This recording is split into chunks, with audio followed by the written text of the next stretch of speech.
Hello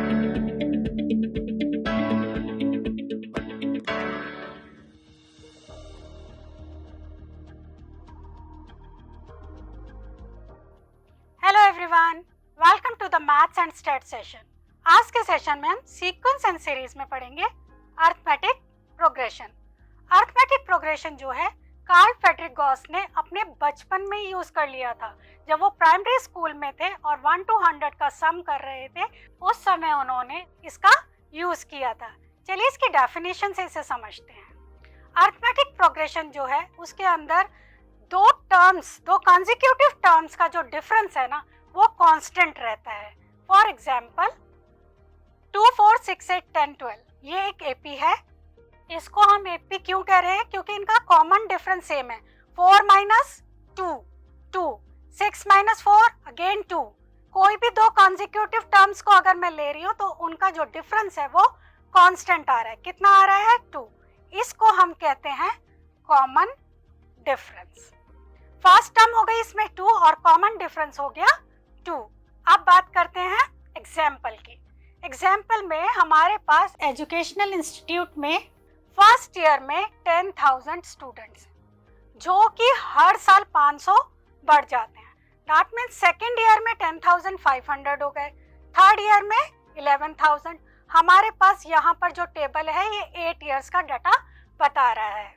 ये AP में है या नहीं है, ये कैसे पता लगाएं? तो इनका कॉमन डिफरेंस चेक कर लेते हैं। अगर दो कॉन्जिक्यूटिव टर्म्स का डिफरेंस कांस्टेंट आएगा तो वो जो टर्म्स हैं वो एपी में होंगी। देखिए मैं लेती हूँ थर्ड ईयर और सेकेंड ईयर। तो थर्ड ईयर में से अगर सेकेंड ईयर को माइनस करें तो हमारे पास नंबर आ रहा है 500। अब कोई दो और कॉन्जिक्यूटिव ईयर्स ले लेते हैं, सिक्स्थ ईयर और फिफ्थ ईयर ले लेते हैं। ठीक है, सिक्स्थ ईयर में है 12,500 और फिफ्थ ईयर में है 12,000। ये देखिए ये भी 500 आ रहा है।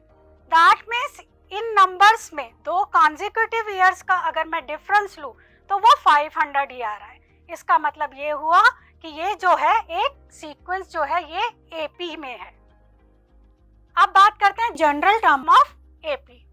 जनरल टर्म निकालने के लिए आपको फर्स्ट टर्म मान लीजिए आपकी है ए, सेकेंड टर्म कॉमन डिफरेंस, अभी मैंने बताया ना कॉमन डिफरेंस सेम होना चाहिए। दैट मीन्स सेकेंड टर्म क्या होगी? ए प्लस डी, उसमें डी ऐड हो जाएगा। थर्ड टर्म क्या होगी? ए प्लस डी प्लस डी, एक और डी इसमें ऐड होगा। That means A plus 2d। अगर मैं फोर्थ टर्म भी निकालूं तो वो क्या हो जाएगी?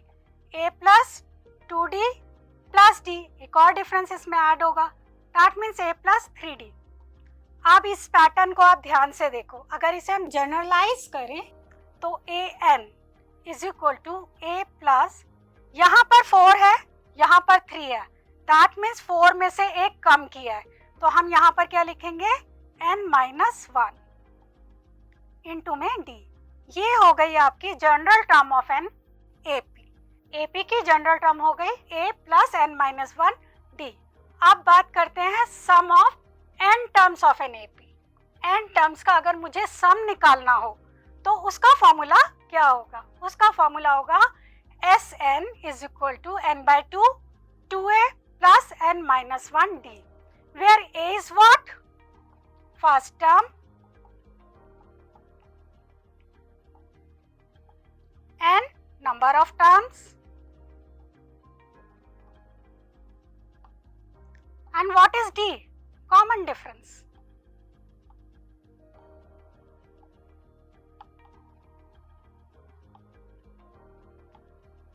अब हम जनरल टर्म और सम ऑफ n टर्म्स के लिए एक एग्जाम्पल लेते हैं। XYZ इलेक्ट्रिक कंपनी है जिसके अंदर सेल है 2 लाख फर्स्ट ईयर में, और फिर ये सेल जो है इंक्रीज हो रही है हर साल 30,000।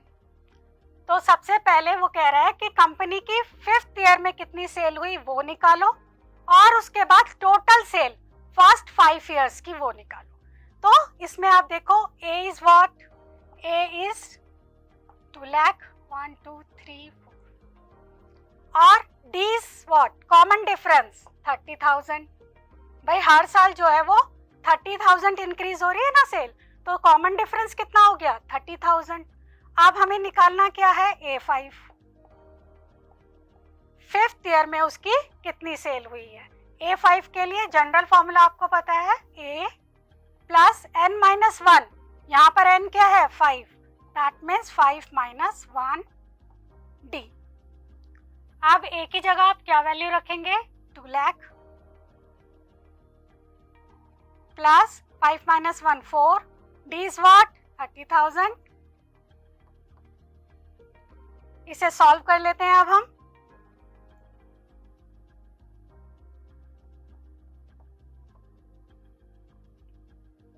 ये आ गया आपका 3,20,000। ये क्या निकला है फिफ्थ ईयर की सेल। अब वो कह रहा है पहले 5 साल की सेल का सम निकालो, तो सम का फॉर्मूला यूज कर लेते हैं। Sn is equal to n/2 2a plus n-1 d। और हमें कितने साल का सम निकालना है 5 इयर्स का, that means n is what 5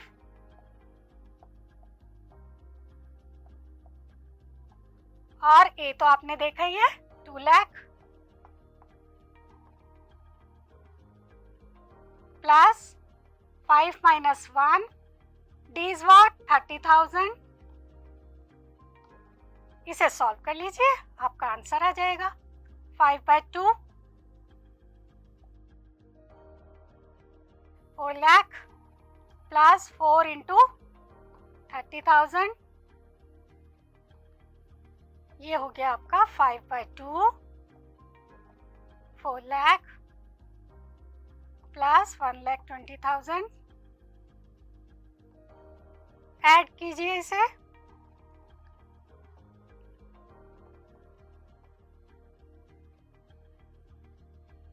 और फिर 2 से कैंसिल कर लीजिए। ये आपका हो गया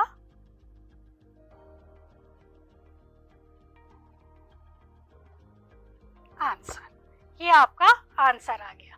अब मैंने आपको यहाँ पर कुछ प्रैक्टिस क्वेश्चन दिए हैं जो आपको होम टास्क में करने हैं। Till then bye bye, happy learning.